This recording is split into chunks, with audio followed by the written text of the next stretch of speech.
Hi, I'm Dr. Emily Carr. I'm the new visiting assistant professor of creative writing here at the new college. And I am delighted to be making this video to talk with you some about how I came to ecofeminism, how Donna Haraway and Carol J. Adams have influenced my particular brand of ecofeminism, and what that looks like when I sit down to the page. So how I translate ecofeminist theories into the craft of writing and what I do as a poet. Before I do so, I would like to make a brief announcement. For those of y'all who haven't already heard, the Joint Disciplinary Area of Concentration in Creative Writing has been officially passed. It is on the books. You can apply for it starting next year. We've got a website, the description, the requirements are up. I'm super psyched about this, and I know many of y'all are too. So if that's you, please reach out. I'd love to talk more, even while we're online and long distance. All right. So before I get started, there's two sort of like caveats or things that I want to say. The first is that I will be using notes. Mary Ruefle, a poet I admire, once wrote that in 1994, I began to be required to deliver standing lectures to graduate students, and the requirement terrified me. I was told the students preferred informal, spontaneous talks, but I am a rotten and unsteady extemporizer. I preferred to write my lectures because I am a writer and writing is my natural act, more natural than speaking. I am also a writer and writing is my natural act. Making videos certainly is not. Talking to a screen is not. So I've got these notes here and I'm going to be referring to them. I'm a writer. I'm a poet. I am not a philosopher. That's the second thing I wanted to say before I get started. So I'm delighted to contribute to this conversation from a poetic standpoint, and I'm looking forward to talking more about how that intersects with what you've been learning in this class and your own interests in non-human consciousness. And I'm really grateful to have this opportunity, and I look forward to following up with y'all online on Thursday. Okay, so I wanted to start with my life as a vegetarian. And throughout, I will deliberately be confusing poetics and living. This is part of my ecofeminist aesthetic, so just hang in there with me. It's all going to come together, I promise. I've been an ecofeminist for probably about 15 years, so since I was in my mid-20s. I've been a vegetarian since I was 12, so quite a bit longer. And I like to say that there were 3 times I became a vegetarian. I actually have never lapsed as a vegetarian. There's just like 3 distinct phases in which I committed to being a vegetarian, and they sort of correspond to my trajectory as a writer and an ecofeminist as well. So my journey as a vegetarian and an ecofeminist, not knowing I was, started when I was 12. I grew up in a really small town in the Midwest, and I went to band camp one summer, and I met some girls from the city. They were super cool. They were vegetarians. They'd been to a Tori Amos concert. They were eating hummus and baba ganoush. It was just like super cool. So I went home. I wanted to be cool too, and I thought I would be a vegetarian. I was also super anorexic, so being a vegetarian was a convenient way to hide that. In retrospect, my mother grew up on a farm. Her father, my grandfather, raised beef cattle. In retrospect, this was also a really good way to rebel against my mother. I don't think I would have been aware of it at the time, but it was certainly part of it, right? So this was like a relatively easy way to rebel. Like I didn't have to skip school or do drugs or have sex or steal. Just like not eating meat was a sufficient assault on her entire worldview, it turned out. So this went on really until I went to graduate school. And in graduate school, I started reading Carol J. Adams, and I quickly became obsessed. I'd been trying to find an avenue into feminism and sort of just not being able to find an entry point or a portal that really worked for me. And so reading The Sexual Politics of Meat was that. And that argument to me that if we're arguing for female bodies as feminists, then we should be including all bodies in that, and particularly the bodies of animals. I also found the absent referent super compelling. So this idea that we use language to absent the actual physical body from the conversation, so violence can be done to that body. So the idea that the way that we use language, so this idea that the way we use language has real world consequences and has been used in coercive ways. So for example, when we say hamburger, we don't think cow when what we're really eating is cow. And sort of as a side note, I love this Terry Bison. It's a very short science fiction story called They're All Made Out of Meat. You can find it online. Check it out. I highly suggest you read it. And in this, it's all dialogue. It's two aliens that are like non-meat based forms of life and intelligence having a conversation. I won't spoil it for you, but they're having this conversation, and it's like they found Earth, and they're just really confused about the notion of sentient meat. It actually kind of grosses them out. And I would teach this story in my classes at the University of California, Santa Cruz, and this is like 10 years ago now. And it was really amazing to me how much the students struggled with that story. So the beings that the aliens are talking about are never named as humans. The planet is never named as Earth. And some of the students just couldn't make the leap from sentient meat to human. And so that to me was a sign of like the absent referent at work, or how successful our absent references have been from really creating this divide between the animal muscle that many of us consume and the muscles that we ourselves are made of, which are technically also meat. Okay, so that was like the second phase of recommitment. So if I first became a vegetarian for some, preteen, pretty selfish reasons, later, early in my 20s, I recommitted via the sexual politics of meat. A little bit later, I started reading Donna Haraway, so I would say that was those are kind of like congruent or confluent with each other. The book of Haraway's I find most impactful is the Companion Species Manifesto. That's the one that I've taught the most, I've read the most, I've thought about the most. Though recently, now that we're online and I'm doing things like making videos all the time, it seems, I've been thinking a lot about her thoughts on cyborgs and how we're cyborgs, essentially, already. So with Donna Haraway, I'm invested in ontological choreographies, significant otherness, companion species, and when I think about this, I'm thinking about, this is from her book, When Species Meet, and this is this is on page 165 for those of you who might have this. So she's talking about companion species, does not mean smallish animals treated like indulged children in fur coats or in fins or feathers. Companion species is a permanently undecidable category, a category in question that insists on the relation as the smallest unit of being and analysis. And then she goes on to talk about this idea of significant otherness, the ongoing making of the partners through the making itself and the making of bodied lives in the game. Partners do not pre-exist their relating. The partners are precisely what come out of the inter and intra-relating of fleshly, significant, semiotic material being. This is the ontological choreography that Cheris Thompson writes about.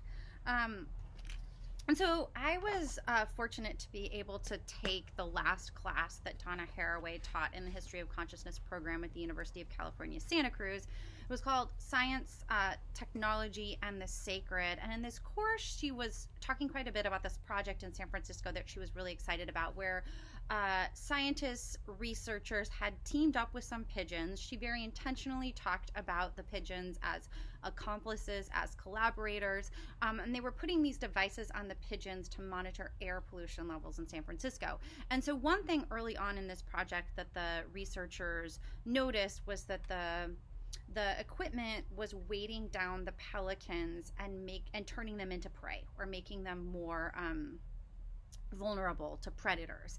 And so one a whole problem-solving phase in the beginning of the project was then, okay, how do we modify the technology, the equipment we're putting on the pigeons to keep them safe?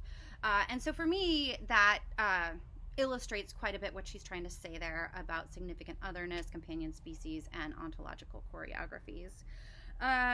I'm also interested in, and this is in the Companion Species Manifesto, the stories that she tells about her dog Cayenne and agility training. I'm really fascinated by how she uses the anecdote really to like make the theory palatable, to garner a larger audience, to make the theory real, and then vice versa, how that theoretical background or foundation gives the anecdote, her life, her personal story, a larger kind of relevance, like really gives it a moral, right, that we can take away. And so this is something that I'm increasingly invested in, this idea that there's so many issues: climate change, everyday acts of racism, coronavirus, non-human consciousness, you know, that a lot of us actually really do believe in, but they're just so big, they're so enormous that we cannot fit them inside our minds. And therefore, we fail to act on a daily basis like we believe in these things. And so for me, that's where storytelling, that's where poetry, like that's where that comes in, right? Because what the poet, what the storyteller can do, can like process, digest, take that big idea, that theory, you know, and put it in the size that can fit inside a human mind, right? So we can ostensibly then, once we've got that story, right, that kind of like nugget that we can actually grasp and digest, then we can start to act on a daily basis, like we really do believe in, say, climate change, everyday acts of racism, coronavirus, non-human consciousness. So that's something I'm really invested in, and I feel like Haraway is starting to do that in the way she writes. Of course, her writing still is a very challenging read, and super dense, and so it's not really, you know, available to a, I guess we could say, more mainstream audience. Okay, so as an oh, I forgot to tell you, sorry, let me go back. The third time I committed to my life as a vegetarian. This is actually via the poet C.A. Conrad. So I was fortunate to live and learn with C.A. Conrad twice a year over a period of about 4 or 5 years before I took this job. And once we were just driving in the car, we were talking about being vegetarians, and C.A. Conrad talked about this idea that when you're consuming the suffering of the animal, when you consume their meat, that the suffering is in the meat itself.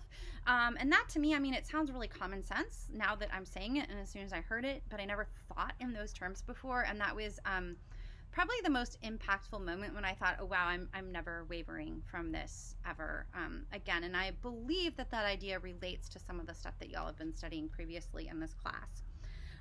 So like I said, I've been identifying as an ecofeminist for about a decade and a half now.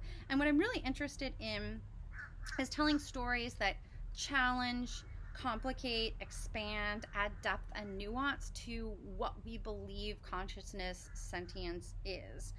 And, you know, I think there's this really interesting problem of using language, which is kind of like what we humans have to use to do so. You know, because language is a human tool. So that problem of using a human tool to articulate non-human consciousness, how do you make a human tool work in a non-human way? I really believe that that is something poets in particular have to offer this conversation. So I've been investing in, say, like the last 5 to 7 years in the idea of like an eco-curious grammar or an eco-curious syntax. So for me, lineation, the turn at the end of the line, silence, white space, association. I believe that the poetic approach to language affords opportunities to articulate something that is beyond human, and particularly in those moments. So again, lineation, the turn at the end of the line, silence, white space, association. And by association, I mean saying things that are unexpected yet retrospectively logical, which is something we poets talk about all the time, that is sort of like essential to the craft of the poem and what we're doing with language. And if you're curious about that, I can give you all some examples. Please just, you know, ask about any of this. I can provide examples. I'm trying to keep this video short and digestible, to my previous point. So I'm also interested in foregrounding nature as a character with agency of her own. So not nature as landscape or setting, but actually nature as a character that can determine, influence, direct, manipulate the storyline, the narrative arc of my poems. So nature as subject, spoken with, as opposed to nature as object spoken about. And then finally, I've been doing a lot of research in the last 3 years into stories that use the animal perspective in ways that doesn't just reify the human, you know, which is often what happens like in Disney versions, right? When that feature animals and the animals get to speak and they have storylines that are just like replicating human storylines. And kind of giving this false idea that human consciousness or sentience is like the pinnacle, right? So if animals had it, that's what they would aspire to, or if they could, that's what they would aspire to.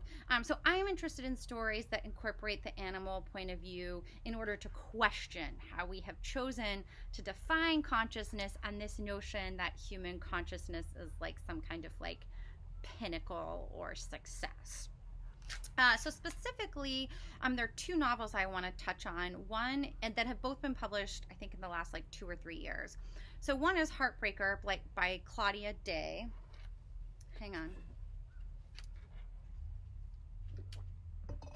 So Heartbreaker is a story that basically revolves around a 30-year-old woman running away from a cult. And the rest of the characters trying to figure out like what happened, what made her run away, where did she go, can we find her? And so the novel is told in 3 parts. The first part is told from the woman's teenage daughter's point of view. The second part is told from the woman's dog's point of view. And the third is told from the woman's lover's point of view. And the point of view, the point of views do not move forward linearly or chronologically. There's kind of this like palimpsesting or layering effect, or like kind of like archaeological, like as we get more information, the actual situation, why the woman ran away, what's going on, starts to take shape. And so what's interesting in this novel is both the lover and the daughter's perspectives are, as you might imagine, very limited. And it's actually the dog who knows everything, like the dog who knows what's going on, the dog who's been the woman's confidant. The dog is actually also a lesbian killer dog, which I think is really interesting. I think that as we start to think about troubling our assumptions about gender and sexuality, there's some interesting points of resonance with that, and troubling notions of consciousness and sentience, like all of that with the non-human perspective. The second novel is 15 Dogs by Andre Alexis. And the premise of this novel is that Apollo and Hermes are having an argument about whether human consciousness always leads to suffering. And so they make a bet. They're going to give 15 dogs spending the night in a Toronto veterinary clinic human sentience, like language, basically, and emotions. And if one dies happy, then Apollo wins. And if they all die unhappy, then Hermes wins. And the rule is that the gods can't intervene. So, of course, this is a really tragic book because to figure out who wins the bet, like 15 dogs have to die. The gods also really struggle to not intervene, which is interesting as the novel plays out. So, some things that stood out to me in this novel in particular, one is the dogs aren't all grateful for human sentience. And in fact, many of them reject it as strange and weird, and they try to, just continue their dog behavior, dog society as they know it, and they actually kick out the ones who embrace language and human sentience. One dog in particular immediately just like falls in love with human language and becomes a poet, and all the other dogs hate him and think that he's super annoying and a traitor. So then one of the dogs ends up being taken in by a woman who's like a writer, copywriter, editor who works from home. And she has a partner who works out of the home. And so she and the dog quickly become very close. And at some point she realizes the dog has language, the dog has sentience, and they start to have conversations. A couple interesting things, at least from my perspective, happen. One is the dog had liked to be in the bedroom when the woman and her partner were having sex, just because it like smelled so good, really. Like the dog wasn't into the sex at all, it just smelled delicious. And once the woman realizes that the dog has language and sentience, she's like, no, you can't do this anymore. And the dog is really sad because now the yummy smells are gone. There's also a point where the woman and the dog have an argument over who is number 3. So from the dog's perspective, the partner is obviously number one, and that is because of the way that the dog observes the woman to act and react when the partner comes home. This, I think, is really fascinating, especially in relation to feminism, that there's all these like everyday behaviors, almost like instinctive reactions, tics, like things that we just do that another being is potentially perceiving, and that puts us as lesser than status.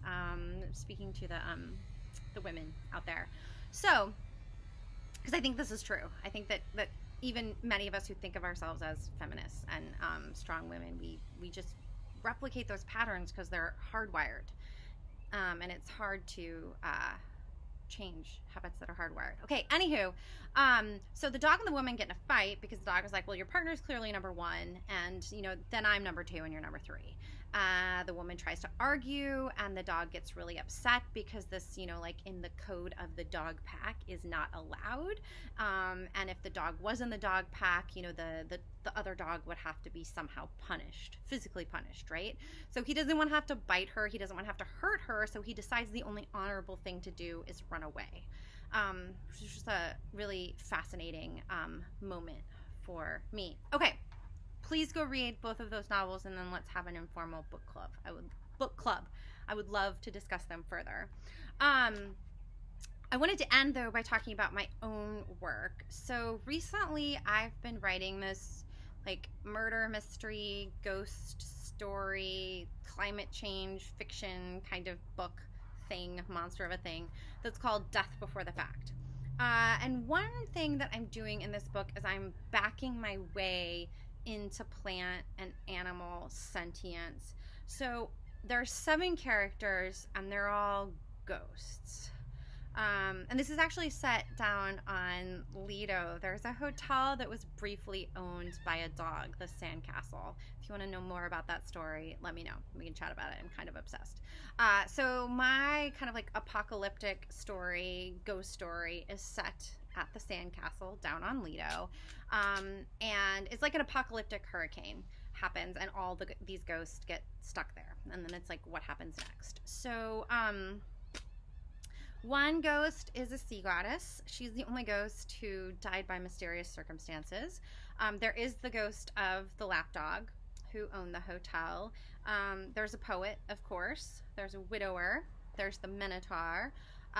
There's a pianist who transformed into a bird when she died. And then there's a psychiatrist who transformed into a resurrection fern when she died.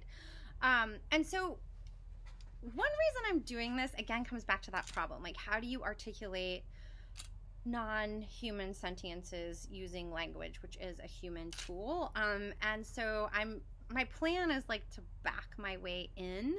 So we're already in the realm of the fantastical, the speculative, the implausible. We've suspended our disbelief when we're dealing with ghosts.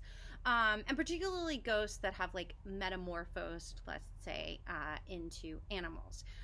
So my idea is that I have some more like flexibility and room to play around with these ghosts, and some space in which to figure out, okay, like what is a bird's, what is a dog's, what is a fern's consciousness, like how can I articulate that in language? And when I think about this, I do think about how in the beginning, like when we first started telling stories, there was far less of a division between human consciousness and non-human consciousness. And this to me is important in all of my work, this idea of innovating from tradition, because nothing we do is new.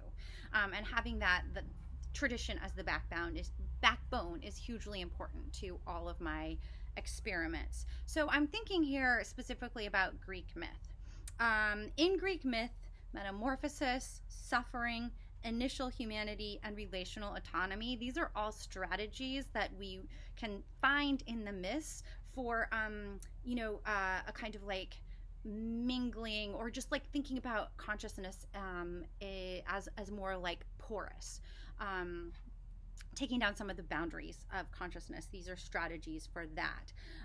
So what I feel like these strategies offer, metamorphosis, suffering, initial humanity, relational autonomy, is an opportunity to explore the threshold between different types of consciousness. So I'm not presuming, again, that I can jump right into a bird's or a fern's or a dog's point of view, but I can explore this kind of like fertile threshold or liminal ground. Like particularly if we think about, the Minotaur, this idea that a body can be more than one thing at once, a body can be hybrid, that there is, a conversation, right, inside the Minotaur's very body between the human and the animal. And then also if we think about metamorphosis, like the idea that a tree could house the soul of a nymph. That was not revolutionary to the Greeks. It doesn't probably even sound very revolutionary as I say it, but it is in fact, right? We do not go around thinking about trees in that way for the most part. So for me, this involves a lot of trial and error, a lot of experimentation, but it's something I think is important and that I'm excited to be doing.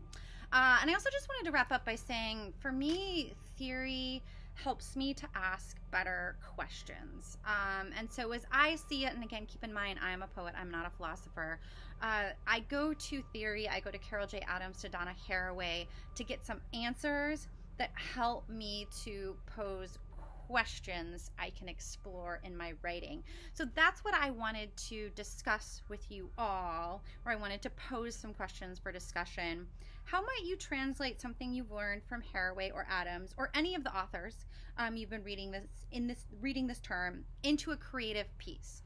And that might be a song, a dance, a painting, a collage. It doesn't have to be a poem or a story. So how can you take an answer that theory has offered you and translate it into a question that drives your imagination to make something? For example, since I've moved to Sarasota, I've been reading a lot about covert plants and plant consciousness. And some questions I've been asking myself are, what if intentionality does not belong exclusively to consciousness? What if locomotion is a spurious norm? And this is really interesting in relation to disability studies. How do these questions change the way I approach the page and how I interact with the non-human beings around me? So I've also, on this note, started to think a lot about the ghost of the tree inside the heart of the page, and honoring that every time I sit down to the page. So what I wanted to do then to conclude was read a little bit from the project that I'm working on, Death Before the Fact, my ghost story, murder mystery, etc. And this is from a section, just the beginning of a section in that manuscript that's called Circumstances. Once upon a time, the earth thought, so the wind is a great comfort. Struck alive and drinking the morning air, slipping down from the sun-shod sky. The sea waltzes up and down the shore. The horizon comes to rest on her sapphire breasts, ever so lately. Unfixed from their human complaints, the stars make temporary shapes. The pink lungs of the flowers become trees. Gravity awaits the event that will dislodge it in a single blow. A snake sings. The wind makes her first prediction, and humans are born. The gods are invented to explain their sins. Adam parcels out the animals when what Eve really wants is a garden. A heart opens, things happen, a heart closes. Birdsong enters language and leaves. In the garden, mangroves thicken around fishhooks. A pitcher plant swallows a runt wren. Further out, dolphins feed on soft-bodied, simple-minded animals. Dolphins lurch. At first, fear spins like a top and hope whips it. Later, hope spins like a top and fear whips it. Fate surrenders to the magic of childhood, to intellect, to gravity, to the laws of thermodynamics. Calculus, philosophy, and physics meet at the harbor, the bay, the wave, the dune, the bend of the river. The fish goddess scoops water from the sea, pours it back in. Girls washing their hair in the river fall out of love. Swimming pools are invented to wring the illusion of order from nature's chaos. Birds chase after the memory of wetlands. A goldfish makes an overall impression and is named World Queen. Tenderness transforms the tiger into a house cat. Black holes rip in space when no one is looking. In the self-conscious manipulation of catastrophe, the gods attempt to draw a line somewhere. But the Earth doesn't want to ramble over the hills of this breakup anymore. She won't. Thank you.